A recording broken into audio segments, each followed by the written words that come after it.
School board meeting to order. Stacy, do you acknowledge public notice? Yes. Please stand for the pledge of allegiance. I pledge allegiance to the flag of the United States of America and to the republic for which it stands, one nation, under God, indivisible, with liberty and justice for all. Roll call, please. Okay. Jackson. Yep. Austin. Here. Queen. Here. Bryson. Here. Christ. Here. Fink. Gratz. Hermanson. Here. King. Rickers. Yes. Here. Doctor. Zuber. Item 3 is public comment. Any ladies got anything? Hello, how are you going today? Item 4 is adoption of the agenda. So moved. Second. Motion by Ricker, second by Kratz to adopt the agenda. All those in favor say aye. Opposed, same sign. Motion carried. Item 5, approval of minutes from the special board meeting on February 4th and the regular board meeting on February 25th. So moved. Second.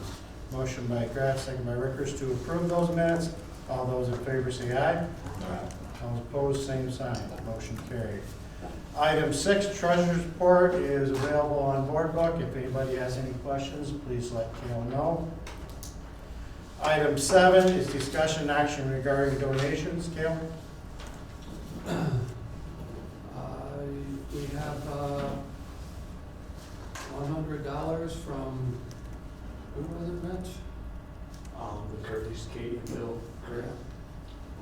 That's on one. Yeah. Need a motion to accept that donation with our thanks. So moved. Second. Motion by Stafford, second by Rickers to accept that donation with our thanks. All those in favor say aye. All opposed, same sign. Motion carried.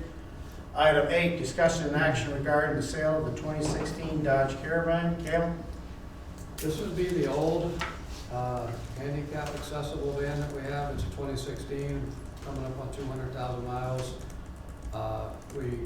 We're got to get a new one because of the condition of this one.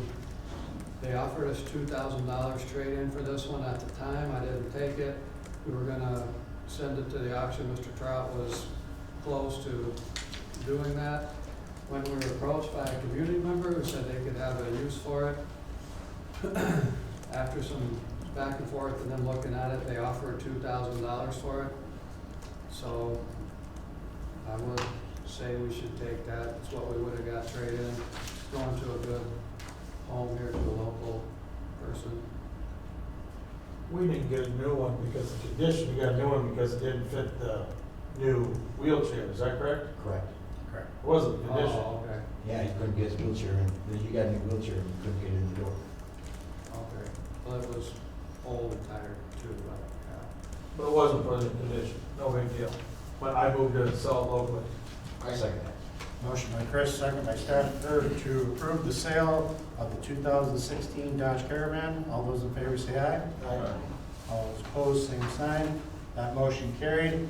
Item 9, discussion and action regarding the high school math course as recommended by the Program and Service Committee.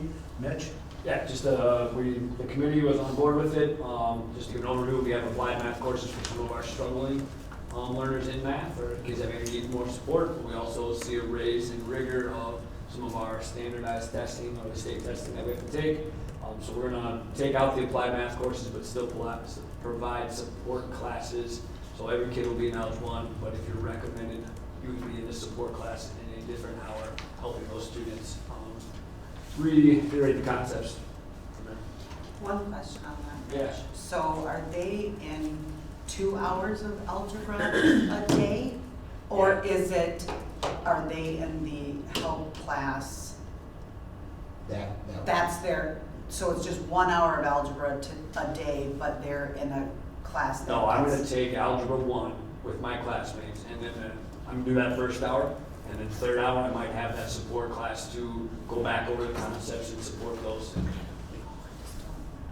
Is that the way you meant by it? Yeah, that's what I was asking about. I just, the more I thought about it after our committee meeting, I just don't know if I agree with taking out that applied math. I just worry about those students who are struggling. And they might get the help that they need in those classes, but do we think that if they're already struggling and they don't have the capability, Yeah. you know, that, Totally. that concerns me a little bit. Yeah, it individualizes some of that instruction in that smaller group or that support class, I think, and then also reinforce where they're at too, of like, if we have a kid that comes in at a 7th grade level or a 5th grade level, Will's gonna recognize that based off of like the 4 exam scores and to be able to support some of those skills to help catch them back up. And some of the route we're doing it is because of the pathways of kids. I would hit applied 1, applied 2, and then maybe geometry my junior year, and then I'm done with my math credits. And we didn't know if that really sufficed for where the ACT is headed, and the testing that they're gonna have to do as well. I do think the support class will be beneficial to those kids that are lagging behind, and specifically too, if it's students have extra supports as well, like special ed, those teachers are able to grab them out of those classes and maybe be intentional on that math concept too. And we honestly think it's feasible that if a student comes in with a 5th grade math level or a 7th grade math level, and just because of that extra hour of help every day, we think that will, Can I I ask you just- a question? I'm trying, sorry to go to that sorry, meeting. no, that's- So you're gonna eliminate applied math? Yep, applied math won't exist. Every freshman will take Algebra 1 unless they took it in 8th grade, because we have a few kids that come over there. And you're worried about them testing well on the ACT? So, I'm devil's advocate for a second, right? Absolutely. So if you got a kid who is at 5th grade math as a freshman, Yep. you're worried about him getting into college with a good ACT score? Not necessarily worried about getting. You're worried about him getting a good ACT? Why? Well, it's reflective of our school report card, right? So we want kids to be able to take this test seriously, be able to be on level with it. But we also, as they enter the career force, the college world, whatever path they go, have that level of mathematics or problem solving. And we feel like this is a better route to do it. It's a good question. We talked about it. Seems a little off. Yeah, but you're But also. I'm coming in from the outside. Yeah, and so- also thinking they're only 13, so like deciding that they aren't going to be able to have a college pathway at age 13, is a little nervous too, right?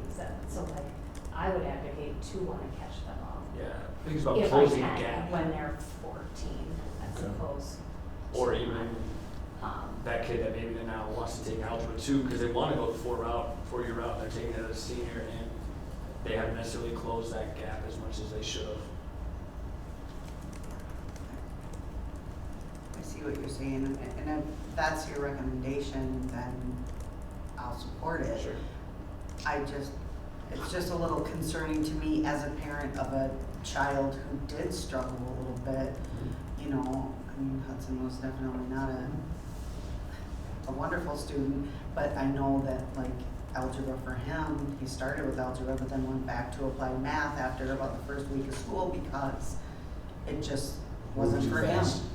Yeah, it just wasn't for him, and so I do have some concerns, but But isn't it true that applied math was code for algebra extended? It was just algebra But broken slower, into two right? parts. So instead of years, So what a lot of schools have found is that double dosing is a big deal, right? Like a kid who maybe gets that content that first time and it's at a pace that maybe some of the kids are ready for, if he or she has the ability to hear that again and see it again and to have that, you know, there's a lot of research behind the power of that double dosage and how it can allow kids to have access.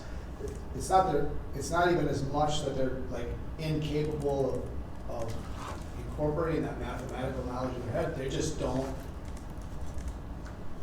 incorporate it at the same pace as some other kids, right? So they need to see it more and have alternative explanations and things like that. So I think that's the concept. And again, I don't think it's a like totally novel concept. There are districts who had gone this applied or whatever route, and they have realized that the rigor they were offering was not conducive to the mathematical development they wanted for their kids.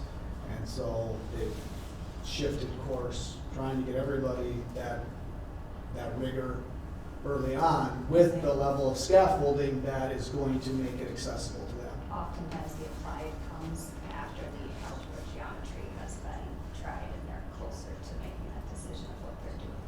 Does that make sense? So like it would be, try the algebra with supports, you're trying to fill the gaps while they're still young. And then as they move more toward making a decision of what they're doing. So you would implement this next fall? Yep, it will be on a registration. And then would you be able to tell us at the end of the fall semester or partway through if this is Effective. if we're being able, and how will you measure that if it's working? And how will you be able to tell, compare the two? What I would do is first, obviously, observation of the teacher, right? At the algebra level, we're gonna have Mr. Schwartz there on the support class and in class, but then also the assessments he's offering, and then where kids are at testing there. We have a list that we're formulating that would be our applied kids, and obviously those will be our measure that are in our support class. I think it's probably gonna take a couple of years though to show. Yeah, you'll see it on the state assessments then at that point. In 2 to 3 years, and those kids are taking that junior year class stuff. Yep. And also, we're implementing this too at an upper level, more out of our geometry or our Algebra 2 kids if they feel they need the support to be in there, or they're recommended by the teacher leading Algebra 1, they'll have an option to do that course as well. Or a different course, but it's the same concept. We didn't reinvent this. This is, something I've talked about with other administrators at other schools that have gone this path to support them. It will be interesting to see if the numbers show any difference. Yep. I mean, that's always curious to see. You should be able to collect data along the way as well. Yep. So it's standardized so that you can see that before even the state test happens if you're strategic. I would think you should be able to know halfway through the semester. But after the first, like, you should see if the grades are not. Yeah, I was at the committee meeting and the more I thought about it, I just wanted to ask those And questions. to be fair, most districts have moved away from 2 years of spreading algebra out into this Okay, way of doing it because it's more effective. Yeah. Statistically, so it is much more common to, like, we're almost lagging behind. Okay, any more questions on that? If not, I need a recommendation to implement the high school math courses. So move. Second that. Motion by Ricker, second by Staffer to recommend or implement the new high school math courses as recommended. All those in favor say aye. All those opposed, same sign. Motion carried. Mitch, could you pop over, as well Jason's here, pop, take the Zoom off? Yep. Thank you. Item 10, first reading on debt management policy. Cale? Yeah, sometimes we would go to a policy committee meeting first. We went straight here. That was pretty straightforward. In speaking with our Baird financial advisor, with this referendum coming up, if the referendum were to pass, the first step's going to be to look at issuing bonds. The bond rate is going to be based on several factors. The biggest one is our amount of fund balance. They look at our ability to pay back the loan. We're sitting good there. There were a couple of other things that she recommended we tweak in our policy and our procedures to get the maximum possible points from the bank. They're looking at the bond rate. Implementing this policy is one of those. There's nothing in there that's controversial or a change from anything we do. It's just writing down current procedures. A lot of those things in here say that we're not going to borrow more money or than is allowed by law and things like that. It's just spelling it out. This will be just the first reading. We'll approve this at our next meeting, so take a chance to look at it. If you have any questions, let Cale know. So we're gonna take a bond out, but the maximum that's on here is a 5-year term bond. I don't know the details of all these titles and definitions, but that section you're looking at is called an anticipation note, and that's different from a general bond, which will be taken out on the next page, which is its 1-year max. So I don't know what the difference is between anticipated and. Maybe you could figure all that out next time we read it. That'd be Give us the interesting. definitions.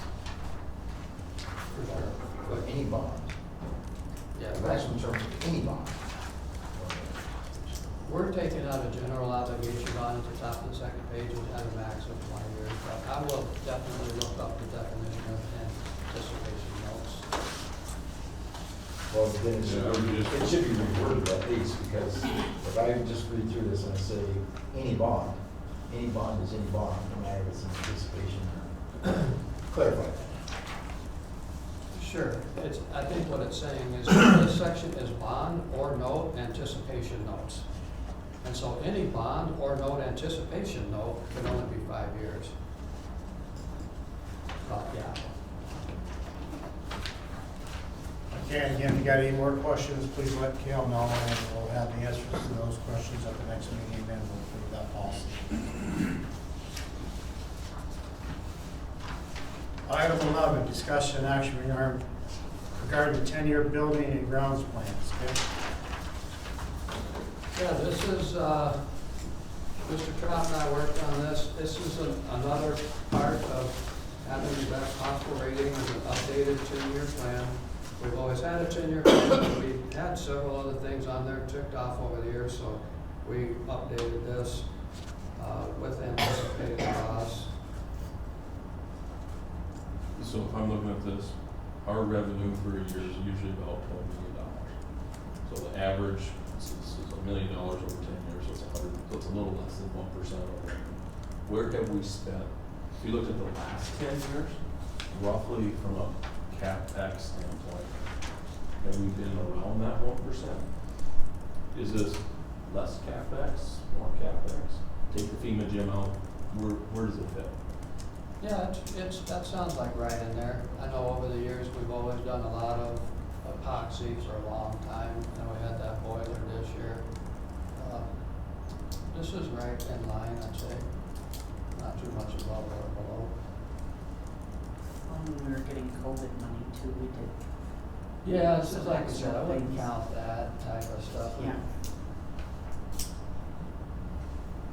The epoxy is usually between 60 and 100,000, and some other projects smaller. And epoxy is almost wrapped up. Hopefully, we got 1 year of that left.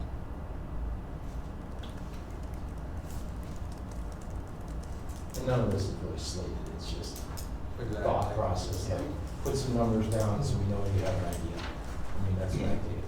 It's not set in stone. It's not even set in sand. I mean, I would say the first 3 years, I'm pretty confident.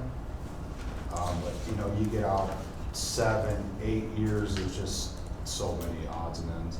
You know, the gym refinishes, you know, those are on a 10-year plan, so I'm pretty confident like that, and the seal coating and stuff. But the rest of it is just best judgment type thing. Yep, sounds good. Okay, no additional questions, I need a motion to approve the 10-year building and grounds plan.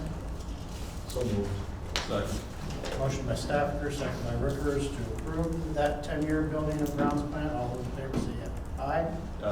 All opposed, same sign. That motion carried. Item 12, Fund 46 update, Kim. Yeah, this is another thing for the bond rating, is to provide the board an update on Fund 46. Just as a quick review, Fund 46 is an account that the government created about 15 years ago that allows you to put money away in a savings account in anticipation of future maintenance or building and grounds projects. And it counts as being spent that year for aid purposes. That's the key part of it. A district like us is highly aided. A lot of times it's very advantageous to put that money away in that account, have it count as being spent, so you increase your aid the following year. We did that heavily. My first few years, we put a lot of money into this Fund 46, and we used that account exclusively to build the DIMS cafeteria annex 5 years ago, whatever that was. Anything that was left in that account has been used for finishing up the FEMA gym and things like that. So this is a report that right now there's a balance of $1,900 in there. There's always a chance that we put more in at the end of any year coming up here. It's connected. Fund 46, this report is connected to the 10-year plan that we did, because the law for Fund 46 is that you can put it away in this account and it counts as being spent for aid purposes, but it can only be taken out and spent on things that are on your 10-year board approved plan, so. However, the approved plan can be changed at any given meeting, so if there was something we wanted to spend on, it's not that hard to do that. There's no action required on that, that's just an update. So if there's no other questions, we'll move on. Item 13, discussion action regarding the dual sports participation. Lindsay, you are up. All right, when we left you last spring, dual sports, we said we would bring it back if we were in need of it. We're looking at it again this year for baseball. We do have, I believe it's 12 signed up, but with that being said, we have 2 that are questionable due to injuries. I'm not sure if they're gonna return or not. So we're looking at that, and which means if we're looking at for baseball, we need to open it up for all of spring sports. It would be the same protocol that we had used the previous, they tried the previous year and we were gonna use last year. You would declare a primary sport.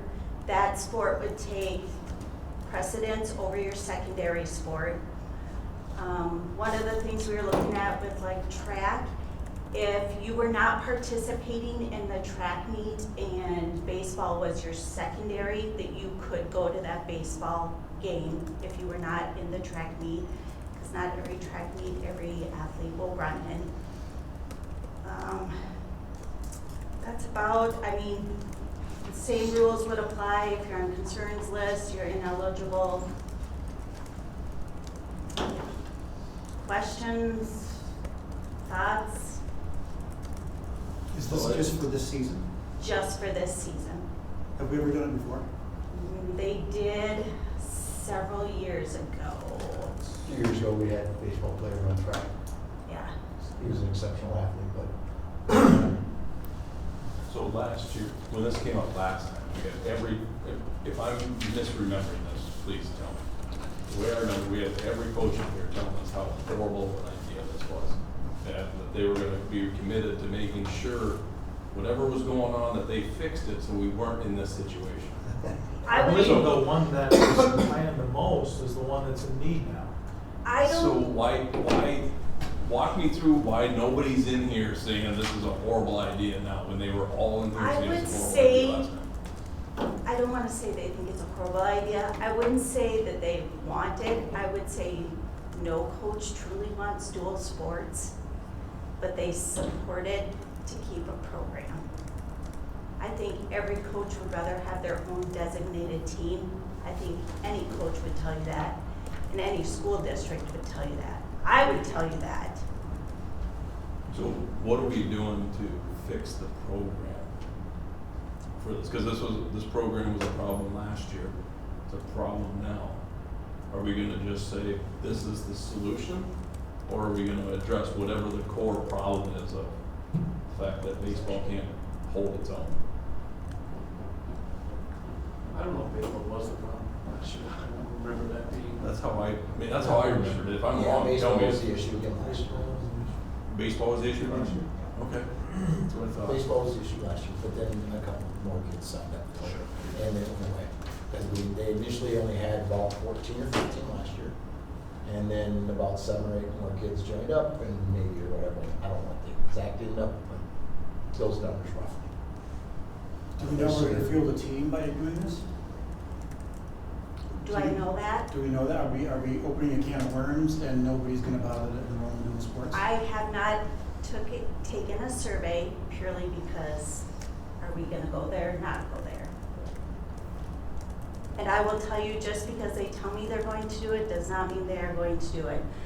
I had 5 kids today leave the track program.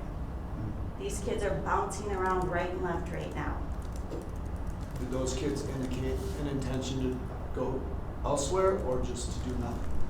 I don't know. 2 of them are doing something outside of the district. One of them went to golf. And then the rest are doing nothing. My only concern is, you know, since I've been on the board, I've always said I want input from the staff, I want input from the coaches. I'm not gonna go for something that doesn't have, you know, stakeholder buy-in. And all I remember last year is what a horrible idea this was. And I would say they probably still do not want it, but we, And so it's hard to know But how to it- vote. I feel like we're getting mixed messages. But my understanding is that this is coming from the coaches. yeah, we've Yeah, this is had coming- meetings this- about this. this Just right the here is spring coming from the ones, just the spring Is it all coaches. the coaches, or are you just talking about the one coach there? No, I mean, are the tracks coach, is the track coach saying, hey, we want dual enrollment? does he want it? I It's mean- not gonna, he will support it. That's how I'm gonna say that. And there's a big line there of, I'll support a lot of things, but I really don't want it.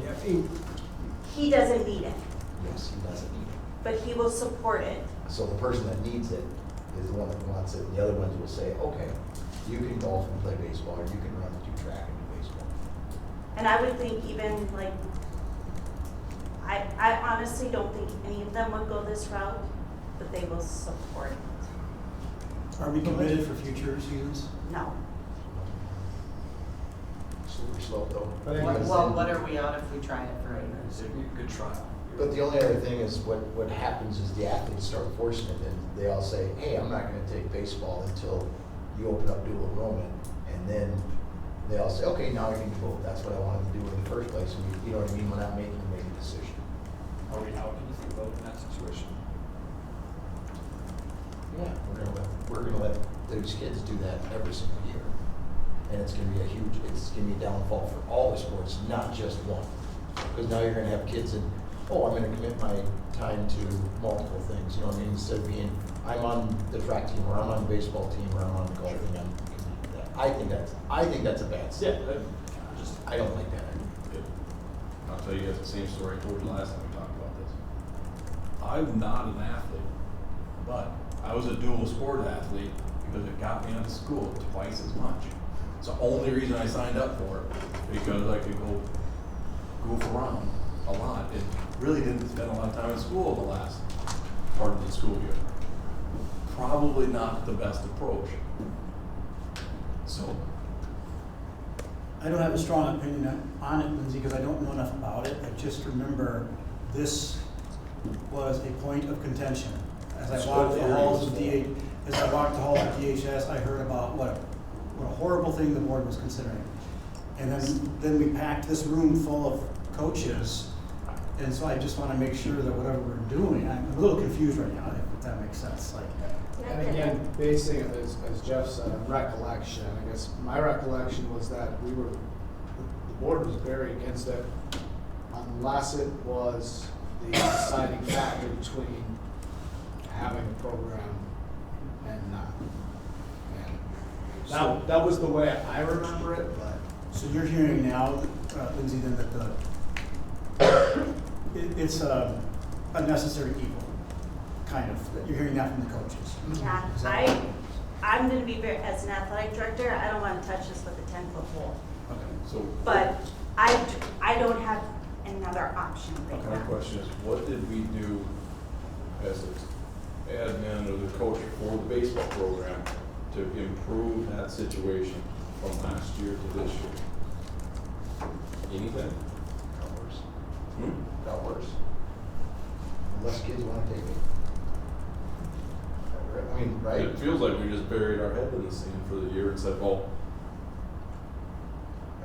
I don't like. I'm not involved in baseball, I don't know too much about it, I'm just saying that's the, We didn't You do really anything tell me for what's 12 going on. months and we've got the same problem. Well, just to clarify what you're asking for, when all of those coaches were here with their opinions, what you're asking for now is to trial it or to do it only this spring and see how it goes. You're not even asking for football across country next year or anything like that. We're not having a vote to incorporate dual sports year-round in all sports forever. And up until very, very recently, the anticipated baseball numbers were, The first initial Pretty high. sign up was 22. and then there were a couple of departures, and we know that with human beings, especially young human beings, sometimes there's a domino effect, a following of sorts. And I'm not contributing all of it to that, but I just know that, I mean, they were expecting really good numbers very recently, and not just a field thing, like they had gotten preliminary commitments from quite a few kids, and we're expecting to have good numbers, so, in one's control, out of one's control, I don't know how much, what percentages to put there, but, it was, I think there are a lot of people very close to the situation who are pretty shocked that it's where it is right now. So Mitch, I saw you nodding, you agree with what Lindsay said? This season, it just seems to be a necessary evil. Yeah, Let's try it. Echo, like, we had good numbers, and then until recently, some of those had departed. Yeah, the This- very first sign up, I think, was 22 or 24 Here's maybe- kids, boys they had out. And I mean, just, I don't think anybody loves the idea of dual sports because we know it's a tough thing to do and do well. But if it keeps us having a baseball season here, it keeps our kids active, I think it's a necessary thing. We do try. Well, to get a vote on this, I'll make a motion that we approve the request for dual sports just for this season, right? only this season. And how people vote is up to you. And just this to sport, get it- just this sport? Yeah. Well, What's your recommendation? it's gotta be all So, like, sports. keeping Spring track sports, and spring golf, spring sports. Spring sports. See, I was 100% no vote on this. I mean, that's where I was. You're saying was, are you changing? I would possibly change my mind and say, hey, by the way, Mr. whoever this individual is, or whoever needs these people so bad, if you need more people next year, you're on your own, I'm not helping you. So if you can't field a team, maybe this isn't for you. So this is your one mulligan, maybe, I guess, maybe I might go that way. Because we're not gonna solve the problem right now. It's too late. It's too late to solve, this is my, I will vote yes, I guess with you, Jason, this is the one mulligan I'm giving. If you can't field the team next year, I'm not giving you another free ride, that's my opinion. Is that a second? Or- Because we're No. lacking a second. We're not doing it, but however. Got a motion by Jason. Is Yeah, there a second? I'll count that as a second, but I'm just letting me know that's how I feel, this is their mulligan. Say we gotta vote yes. Yep, Okay. Just let- Motion by Yeah, I know King, that. second by Chris to allow give them a mulligan. for dual sports for the spring of 26 only. All those in favor say aye. Aye. All those opposed? Aye. No to noes. Jeff and Jeff, I think. Anybody else? I agree. Motion passes. Maybe you should have spent some time down there. I know that's talking to these kids about avoid The shot. Item 14, referendum information campaign update. Yeah, postcards went out to 2011 mailboxes, week of February 22nd. Webpage has been updated with the latest information. The video board at the basketball games has 5 rotating slides. I did an interview on Big Radio, which was aired. There'll be another one coming on next Thursday. There was an information article on the front page of the RJ, 2-page information sheet was posted on Facebook and sent home. I did attend town meetings in Darlington, Seymour, and Willow Springs recently, and the rest of the townships coming up soon. Some old guys drink coffee at McDonald's in the morning, went and did it there. There's some ladies at the city hall that play games, went and did the information thing there. We will be publishing question and answers on Facebook, 1 per week between every Thursday, starting tomorrow, between now and the election. This is what it'll look like.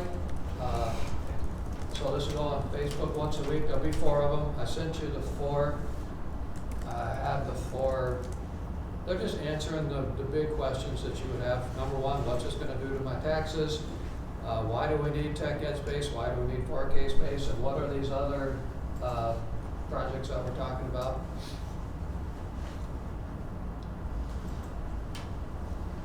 When you attended the town hall meetings or whatever, how Did you get a feel for how the public is?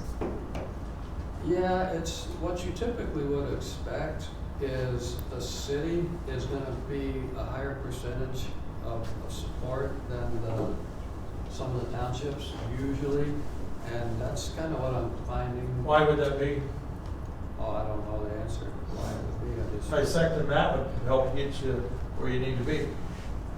Seriously, you don't know? Why would you think? I was asking you. Oh, yeah, You lost me there, Gail. What was that again, the city of Darlington? yeah, the city, a lot of times will vote supporting of the school at a higher percentage than some of the outlying townships. And, I mean, there's more taxable properties within the corporate boundaries. It's a little bit higher, but besides that, it's no. we've been out to these townships and everybody's supportive, you know, paying attention. There's some people that have questions and there's, I haven't been, you know, thrown out of anywhere. It's just, it's mixed. It's gonna be close, is my guess, if I just say right now. I think the one question that we got out of Seymour and Willow Springs was why are we building a big tech ed and then turn around and supporting Southwest Tech? Should they just be doing the same thing instead of us doing it? You know, so that was probably one of the. How'd you answer that, Bob? We answered it basically is Southwest Tech. They're doing more of the detail. We're getting kids into the class. We're getting them interested in. We're getting them dual credits to go to, when they go to Southwest Tech.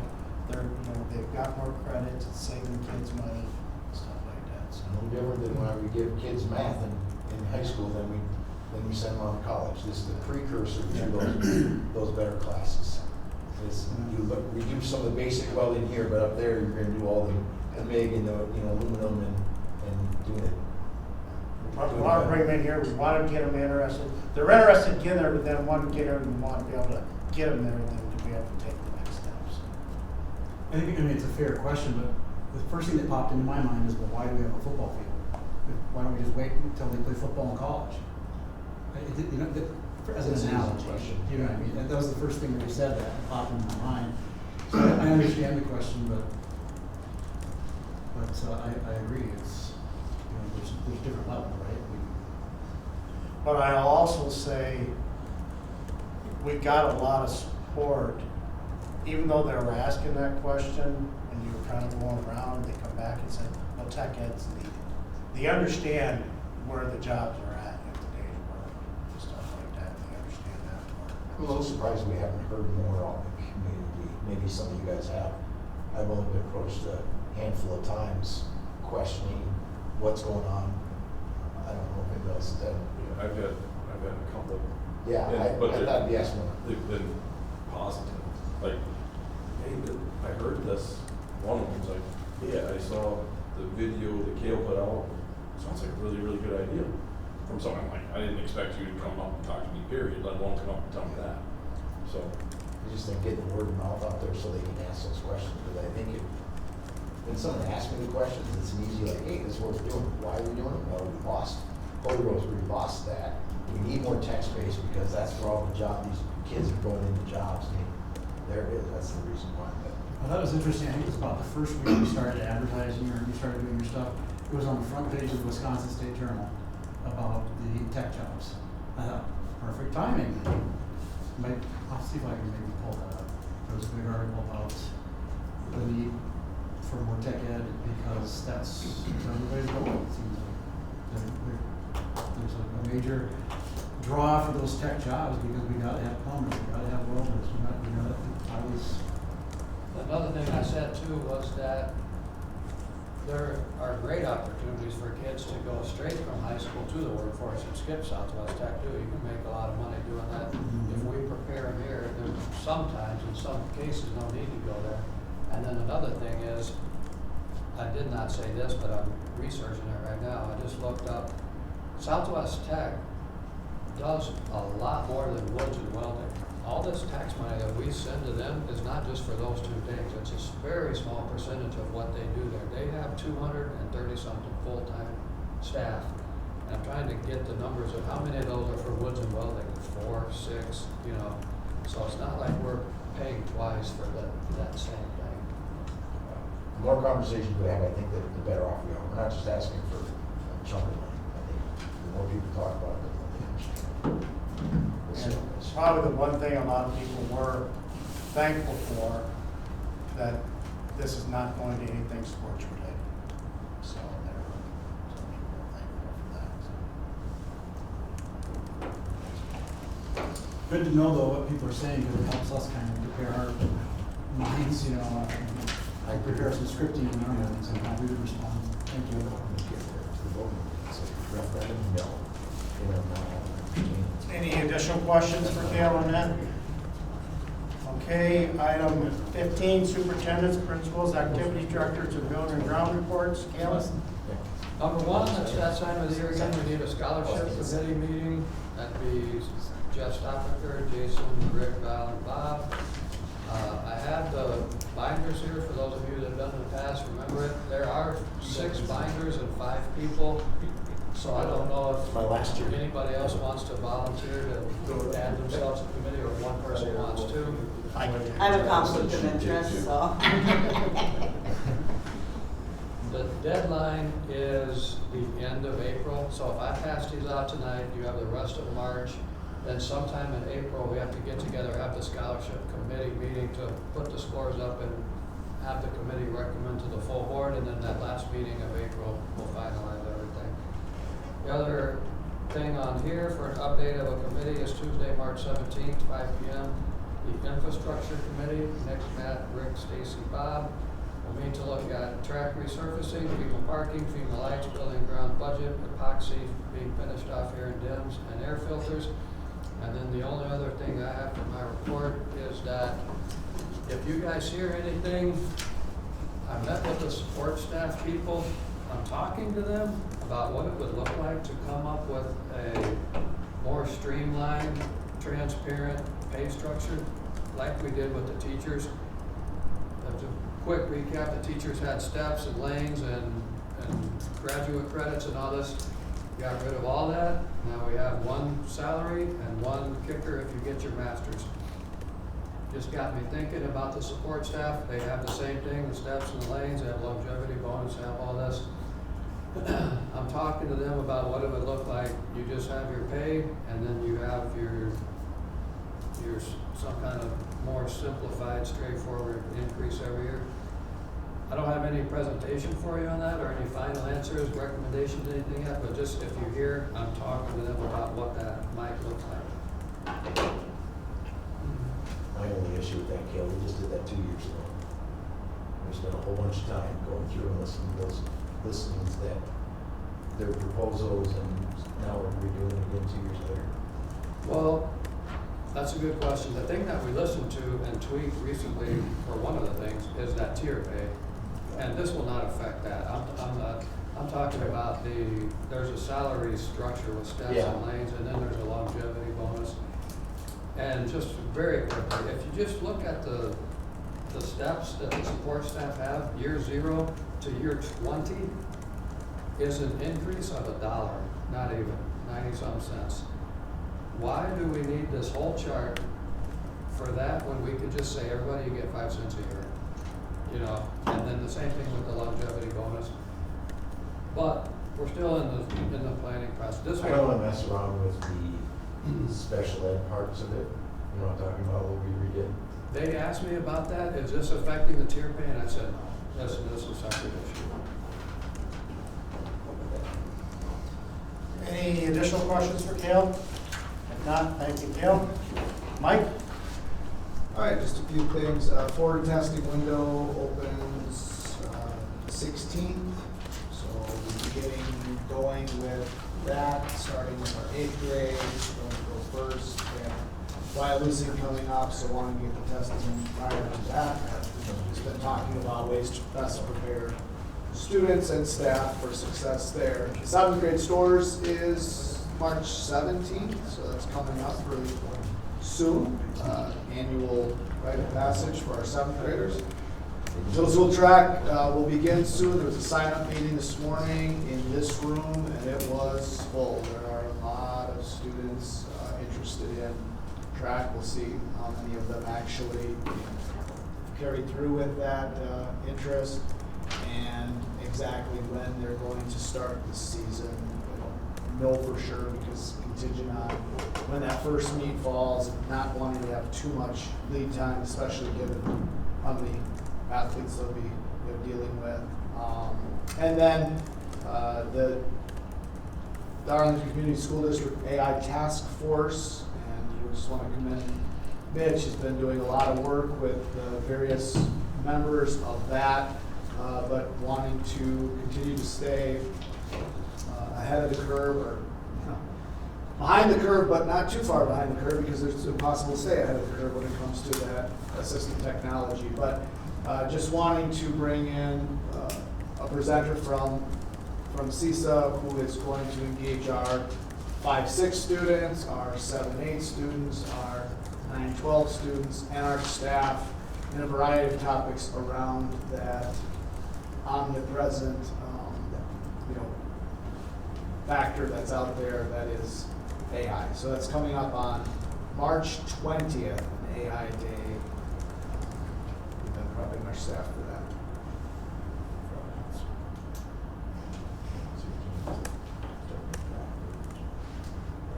Any additional questions for Mike? If not, thank you, Mike. Mitch?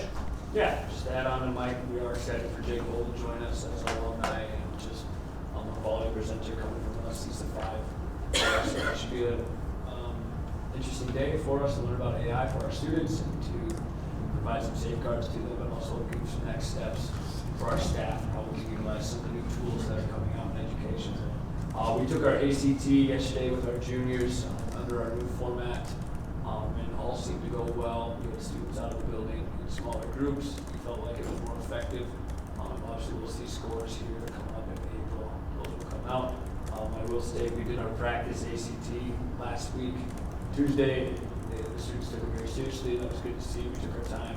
A lot of problem solving going on, and quality scores, and students paying attention to what's going on. So proud of our juniors for doing that, and we appreciate the staff's flexibility for just the change of what we've done and how our systems are. We have the pre-ACT coming up at the end of the month. The sophomores will go on 3/31, and the freshmen on 4/1. We won't remove people from the building by any means, but we'll turn out bells and do smaller groups than we have in the past. Just a slight change of the format, but it'll be similar to what we did for our practice ACT. And we also have the 4th exam for our sophomores in April. We'll maintain that same format where they do it in one of their courses. We have a small math competition as well as those Winkers, just to highlight her placed at the top of the geometry group. We also are starting registration for next year. Tom's undergoing that process, and we'll be talking to 8th graders here soon. Freshmen we're talking to today about that and getting set up for what next school year will look like. That's right.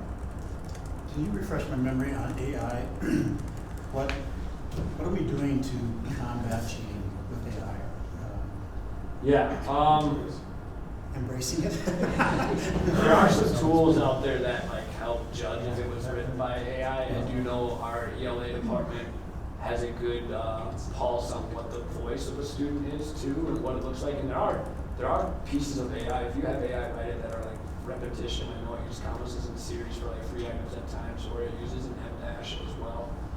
So we're doing some of that. And I know we've talked as an AI task force and at the admin level of shutting down some AI access for students. And that kind of plays to what the presentation will be about, of maybe focusing and funneling into a certain AI. Google Gemini is what it's called at that level. So those are some of the pieces we've talked about and started taking steps towards. It's concerning because, I taught 4 years at UW-Platteville, criminal justice courses, and there's cheating. Yeah. And they don't even think they're cheating. Right. That's what's concerning about it. Yes. It's like otherwise good students who would never, they don't cheat, but they don't think it's cheating. By asking for this AI to clean up their assignment, I failed a lot of kids. Yeah, I would also Yeah. say, I'm just concerned about that.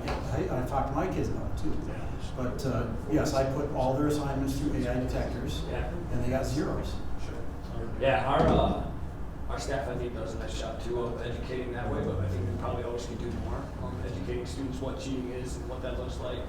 And then I do know our staff does talk about AI, and trend of education too. A lot of things are done more in class than they are being sent out, especially if they're going to be graded or assessed in some form. There is that push, and then current trend as well of backing off on some technology of what it's being utilized for. If you can do it on the pencil and paper, that's a trend as well. Yeah, I just think AI there's great things about it. Yep. But we can also create an entire generation of students who look like they're smart, but they're not, we'll just say, you know what I mean? So we just have, it's just difficult. We don't need a bunch of people out there who get straight A's for doing D work. It's really going to force some considerations when it comes to like, what does authentic assessment look like? Because you have to create scenarios where cheating is not, it's not conducive to success, right? Look at all the people that have 4.0s in high school now compared to back in the day. I just heard on the radio the other day, and back in the 80s, 17% of all students were getting A's in college. It's 47% now get A's in college. They're that much smarter now than they were in the 80s? Evolution. Okay, fair enough. Then we should be challenged. There's been Don't worry obvious about changes in grading rubrics that have changed some of that too, but I'm just genuinely concerned about the cheating aspect. Yep. And I think even at the university level, they were in denial. And because I'm telling my advisor, I'm failing students. And there was we were slow to catch up, if that's the way to put it. And I'm concerned about that happening at the high school as well. And knowing again, it's weird, right? Because you're preparing students for a world where tools like that will always be available to them. So how does one prep kids to succeed in a world where those tools are available, but original thought is still valued? How do we convey the value of original thought? And how do we emphasize the skills, right, that really are going to be the game changers? Collaboration is going to be the super skill of this, because we can have the tools and we can maybe come up with these ideas, but it still comes down to people sitting around a table and being able to use those ideas and coming up and present those ideas in a way that sells other people on it, right? But Well, when I heard you mention Mr. Bull comes in to discuss AI, right? Yeah. It just popped into my head. yeah, for sure. It's the thing. It's identifying what cheating is too, right? Cheating has progressed over the years, right? When the internet came out, we used the internet, that was cheating at that point. With calculator, cheating at that point. So continual education on what cheating is for our students. Okay, any additional questions for Mitch? If not, thank you, Mitch. Lindsay? Finishing up the winter seasons, recapping wrestling, we had 3 state qualifiers, Calvin Chris, Gage Rook, Max Mazzolo. Maximo placed 6th at the state meet, all conference, he was honorable mention as well. Girls basketball wrapped up their season, they ended with 3 all-conference first-team young ladies, Madison Gratz, Sadie Golo, Lily Ritchie. Gymnastics, Piper placed 2nd at sectionals, which qualified her sectionals on the floor, which qualified her for state last weekend.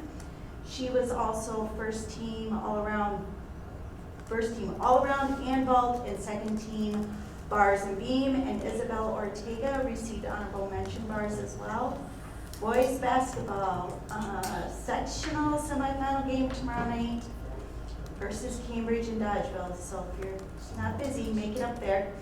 They are also conference and regional champs. They had 3 gentlemen, first team all conference, Zeke Zuberbiller, Ryder Fitzsimons, Roker Busher. Roker Busher was also the player of the year, and Coach Uppana was the Swallow Coach of the Year. And yesterday we received notice, they were 3rd place for the 2026 WBCA Team Academic All-State, so that was pretty cool. High school track started on Monday, we got softball starting next Monday. Just to add on to our forensic team was SWAT conference changed as well. Any questions for Lindsay? If not, thank you, Lindsay. Ben? Yep, not gonna get too in-depth on a whole lot tonight since we have infrastructure coming up, but got some more pricing back on the FEMA parking lot expansion, so we have the asphalt and the electrical add-ons on the building now. Still waiting on a Lion. I'm probably gonna put in a power outage ticket to get someone maybe to call me. The air filter has just been revisiting our process and procedures, developing a new process. It'll be a little bit more money up on the front end, but essentially saves money, a lot of money over a 3-year time frame, and frees up about 6 days of work for Casey and myself throughout the year. And then had a conference call with the Husqvarna rep that Whitewater uses on some automation mowing equipment. It feels like a slam dunk to some extent. To me, it would free up about 85 hours of mowing and right around 130 gallons worth of diesel through the mowing season for a relatively small cost, in my opinion. So I'll share some spreadsheets and go through some stuff at the infrastructure meeting, just with more detail on a couple of those items on Tuesday. So, Any additional questions for Ben? If not, thank you, Ben. The remaining items are for executive session. They are school psychology candidate, spring volunteer coach candidate, assistant high school track coach candidate. They are appropriate under Wisconsin State Statute 19.8.